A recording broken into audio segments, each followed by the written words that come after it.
Hey you guys, welcome back to my channel. I know it's been a while. It's actually been about 9 months. So much has changed, so much has transpired, and so much growth has happened. How's everyone been doing? I know it's been a while. Totally did not mean to ghost my channel for 9 months, but I definitely needed that. I needed to get my shit together. I needed to go through what I went through. I needed to heal. I needed to be by myself, and I needed to just focus on me. And I'm back and I'm better than ever. So what's up? Let's get into it. So 9 months ago I posted YouTube.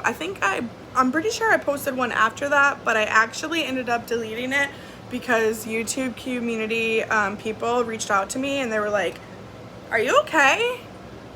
If you need to reach out to someone or you need to speak to someone, you know, the suicide hotline is this and da da da da. So I think there was one after that, after the 9 months, that was really, really, really vulnerable, and I deleted it because I didn't want people thinking that I, one, died, like, you know, killed myself, or two, like, I needed help. I really just needed to be by myself, I guess. I don't really, like, I'm still married, don't get it twisted, but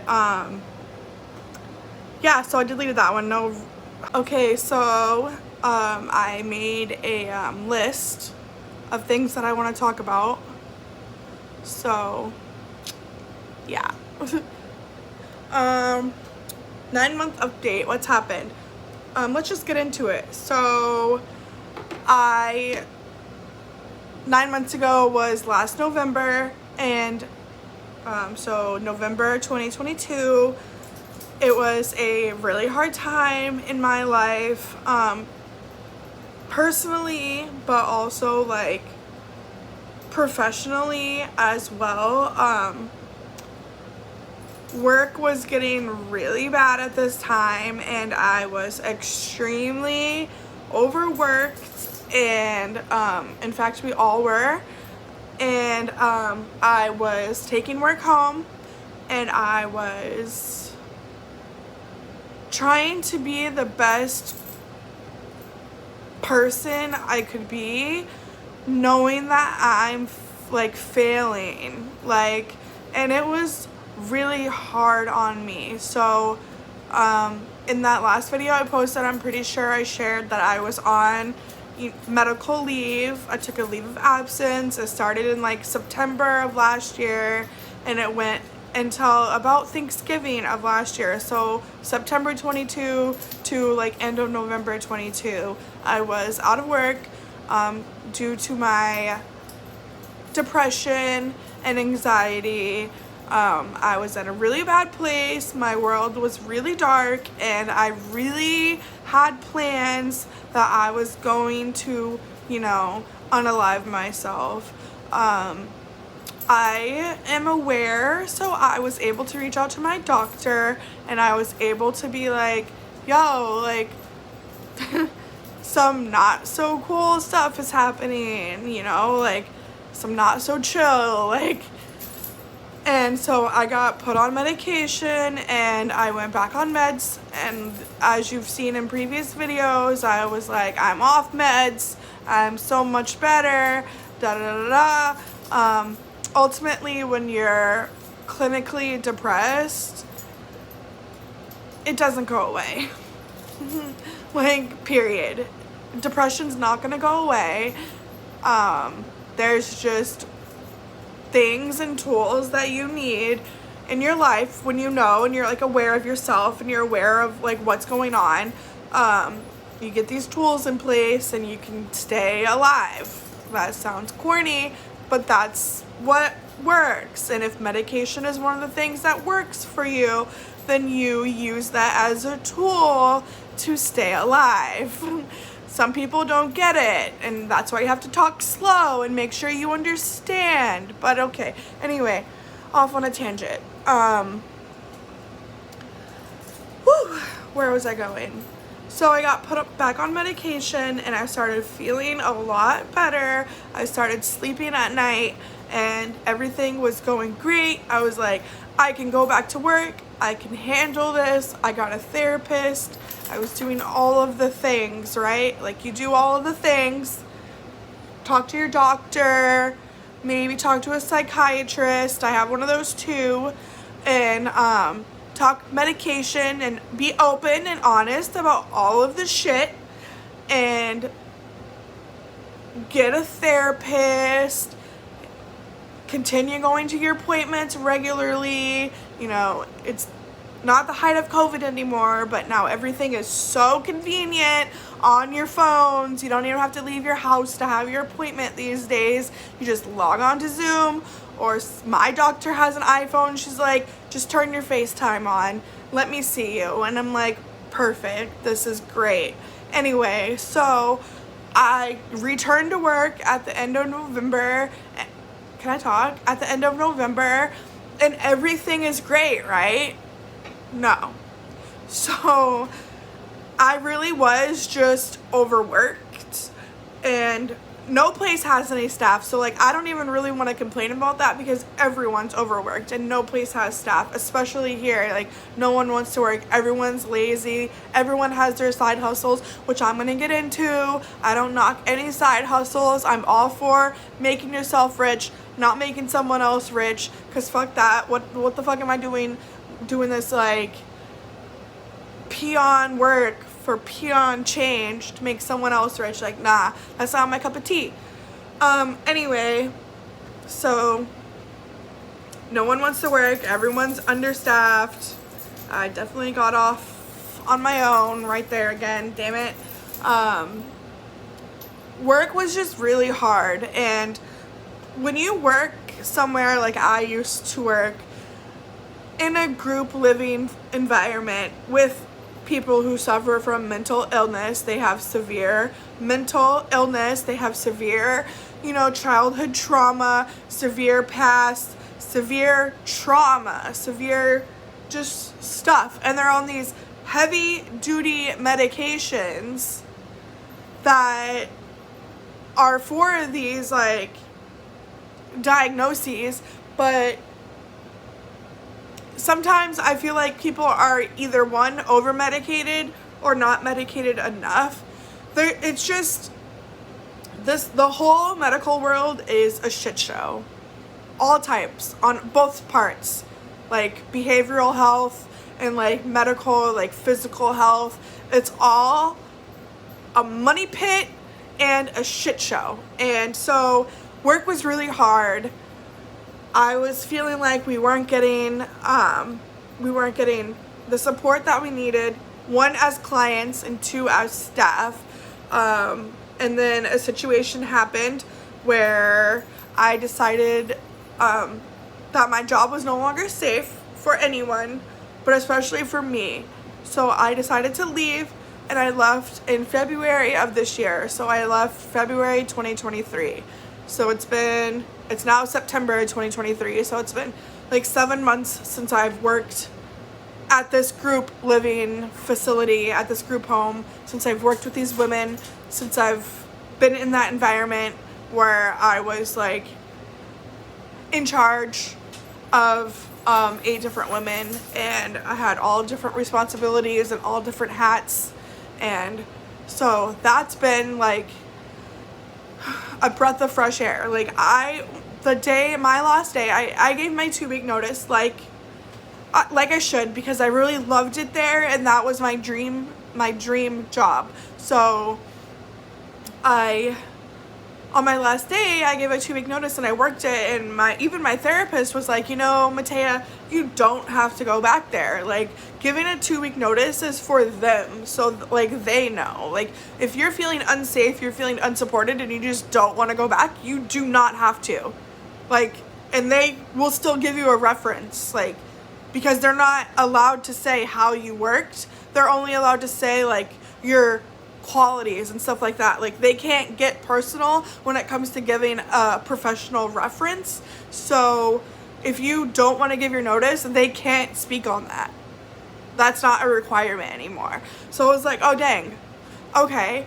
But I worked those 2 weeks because I wanted those next 14 days with those women.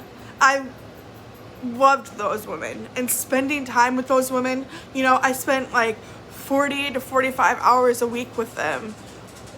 Less because I didn't like it. You know, I was getting overworked or whatever. I was definitely slacking towards the end. I wasn't pulling my own weight, but I knew that that was not for me, and I needed to get out of there before I continued failing them. You know what I mean? So anyway, I left there.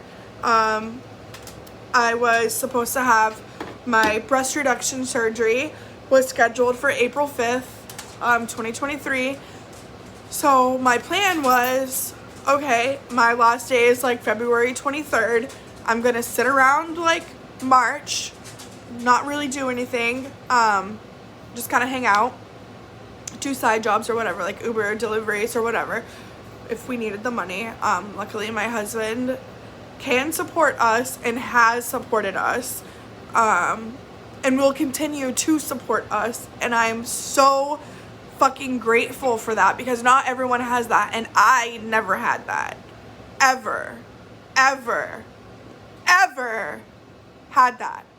So my husband can carry us, and that is a fucking blessing. But anyway, so I don't even remember what I was saying. Shit.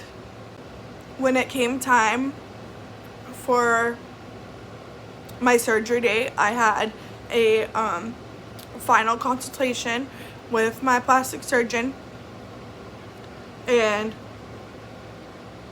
at that time she decided we could not go through with surgery at this time for April 5th, because we were not aware if I had sleep apnea or not.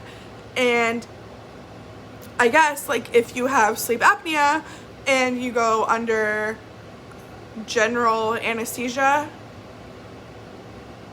I think it's general and not local. I'm not really sure what I'm talking about, but if you go under anesthesia and you have sleep apnea, you can die. Like, I guess recovery, and when I say recovery, I mean being asleep and then being woken up, recovery. So I guess recovery, if you have sleep apnea, can be very difficult if it's undiagnosed and the doctors aren't aware that you have it, and they don't have the machine, CPAP or BiPAP machine with the mask that you use to breathe at night. If they don't have that, then it could be it could be fatal. Like you could die. So I was told by my pulmonary doctor that I needed to do a sleep study, because the sleep studies that I did do in the past were at-home sleep studies, and they became inconclusive, or they were inconclusive. So they weren't able to, have any results. So I was like, okay, well, I'm only doing that if you put me in a sleep lab. Like, I'm not doing this at home again. Like, I'm not doing this again for it to fail. Like, if you want to know if I have sleep apnea, then I want it to be done properly. And I will go to a sleep lab and I'll stay overnight and be hooked to these things, and for that. So that was in April. I wasn't able to get into the sleep lab until the end of June, beginning of July.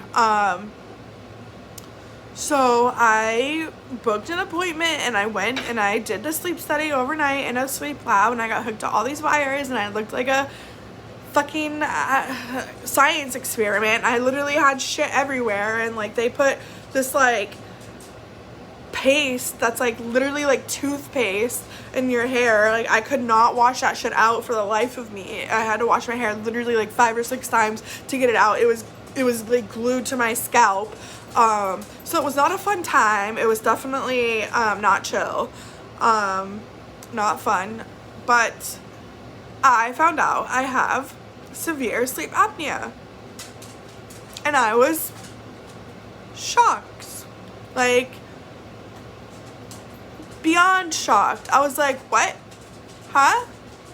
Am I my mom? Like, because my mom is overweight, has sleep apnea, has depression, has anxiety, has like all of the things Matea has, and I'm just like, what the fuck is this? So anyway, I made an appointment for a like medical supply store, and they got my results.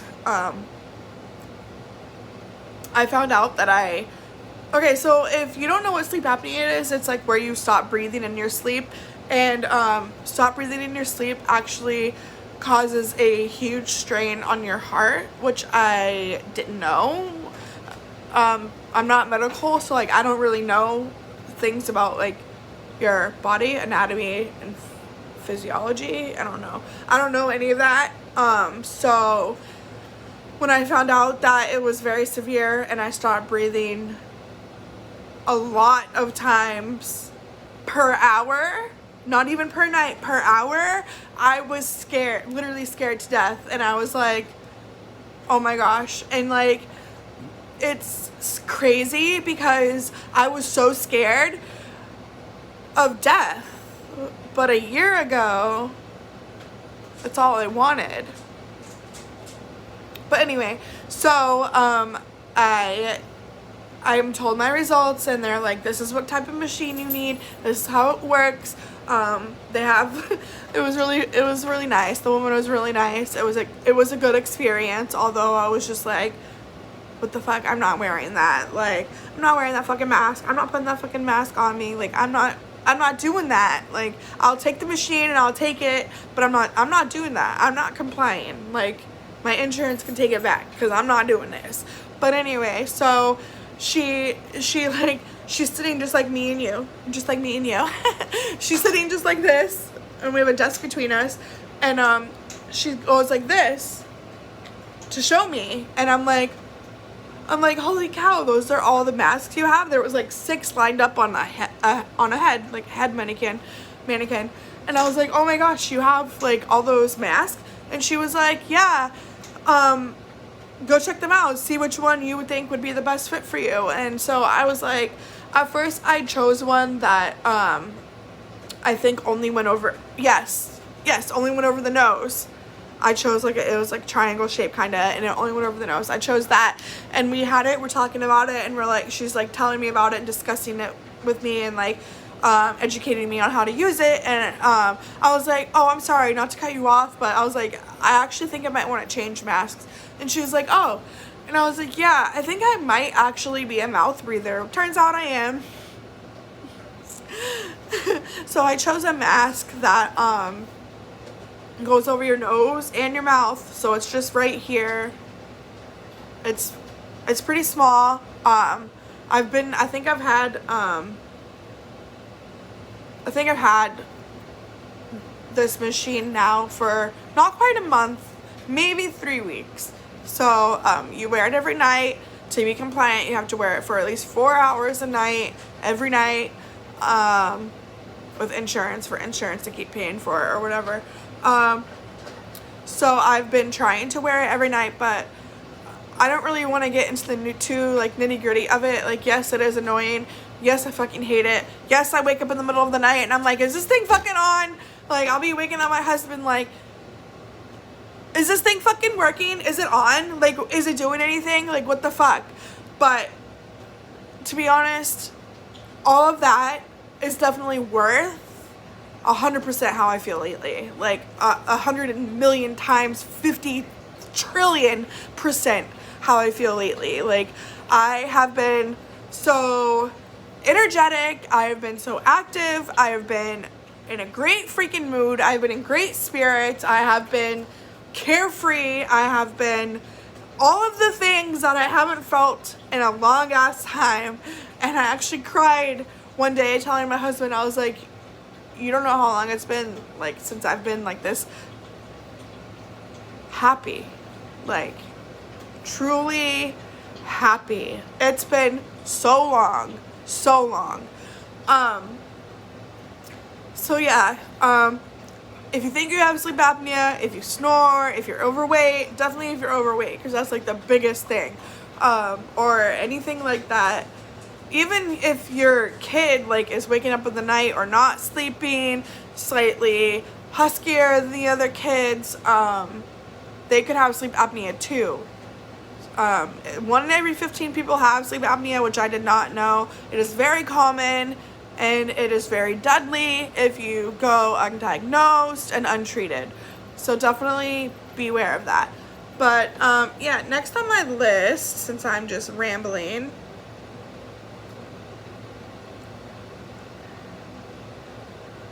so after I had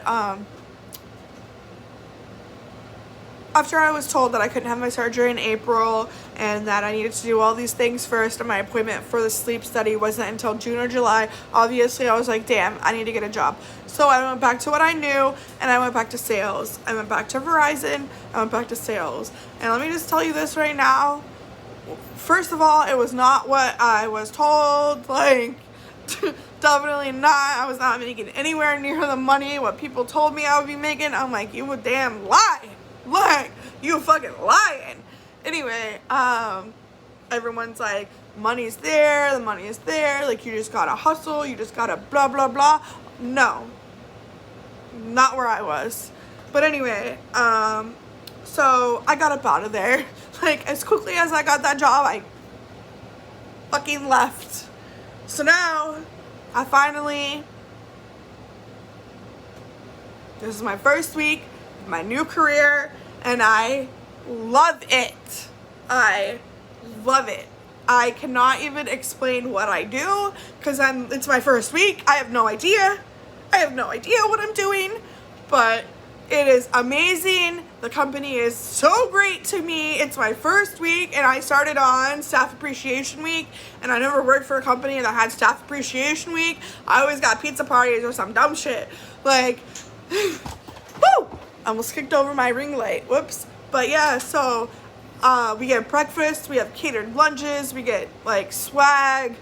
It's been fun. I haven't been in the building to like participate in all that, to be honest. I've been out working with clients, but this might be it. This might be it. Oh, and speaking of jobs and businesses and whatnot, I did start my own business. I wanted to make a separate YouTube for that. I decided to, I've always been someone that's like an entrepreneur, a go-getter, and I've always been into like staying active and being active and animals. Like, how could I roll that into one? So I was like, I'm going to make my own business. I'm going to make my own dog walking and pet sitting business. And I'm going to go to like the town hall, get a business certificate, make a name, get myself out there. Obviously I researched it a lot before I was just like, hey, let me go get a business certificate. So I did that. It's called Taya's Trails and Tales. I have booked a few clients. It's definitely not as fast as I thought it would move, but I have booked some clients, and people have reached out, and my name and my business name is getting out there. Like, people are reaching out. Like, this business phone is actually ringing, and people are emailing me. This is a whole new world. Whole new world. Yeah. I don't really have much to say on that. I don't really know what I'm doing. I do a lot of research. I have made cards. I've made a flyer. I've made a flyer, a business flyer. I have a business email. I have a business certificate. I am established like with the town that I live in for businesses. I've been getting emails of that sort. Yeah. It's been great. Life has been great. I just talked to my psychiatrist last week, and we added a medication a few weeks ago, maybe like a month or two ago, in June. We added a medication in June for like, I was like, I think I had PMDD. No one really listens to me when I say I think I have PMDD. Everyone just kind of like brushes it off, or like, you know, brushes it off. And she actually listened to me. She started me on a medication for PMDD, and yes, it was helping. When I remembered to take it, that is. I did take it so she wrote the directions and the dosage on how to take it really confusing. I even asked my therapist and a few doctors. I was like, if you read this, how would you take it? And like, even they were confused. They were like, why would she write it like that? I'm like, I'm not a fucking doctor. The fuck do I know? But so yeah, I was taking it how I thought I was taking it, and then I found out I was taking it wrong. So I stopped taking it. I was like, I don't even know how to fucking take this shit. I'm not taking it. It did seem to help me like with PMDD things. But then I got my sleep apnea machine, and I started using that at night, and I started using that at least like 6, 7, 8 hours a night. So I'm actually getting good solid sleep, and I'm breathing. I'm not stopping breathing. I'm not having, like, I've had over 100 events per hour without a sleep machine, a CPAP machine, and now I have like, I think the most I had a night was like 12 or 13 an hour.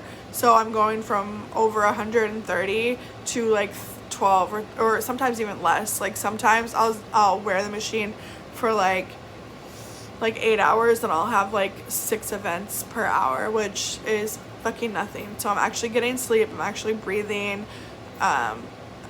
And everything has been so great lately. So I told my doctor, like, honestly, I haven't been taking the medication. And she thought I was lying.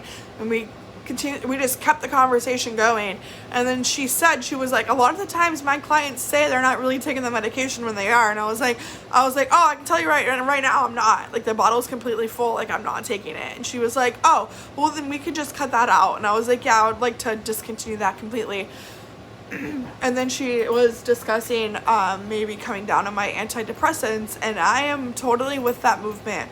The way I've felt lately, I've been so happy, I've been energized, I've been excited, I've been motivated, I've been disciplined, I've been ready to fucking set it off. And so I am also with that movement. Also in my better sleep, better job, better health, I've lost weight. I've lost 6 pounds. For some reason, I'm maintaining just losing 6 pounds. I don't know what's going on, but I'm just going to continue to be active. I'm going to step up being more active, continue to eat better. Man, I want to eat like shit so fucking bad, dude. I want to eat like shit so bad, but I know what I want. And ultimately, I do not want to be in the position that my mom is in. Unhealthy, unhappy, overweight, all the things, all the negative things, that is not I don't want to be anywhere fucking near that, period. And I will do anything in my motherfucking power to make sure I'm never fucking there again. And if I do go back there, I'm not fucking staying there, because that is not a person I want to be. That is not who I am. That is not in my character. I'm made to do great things, and I will be great, and I will be successful.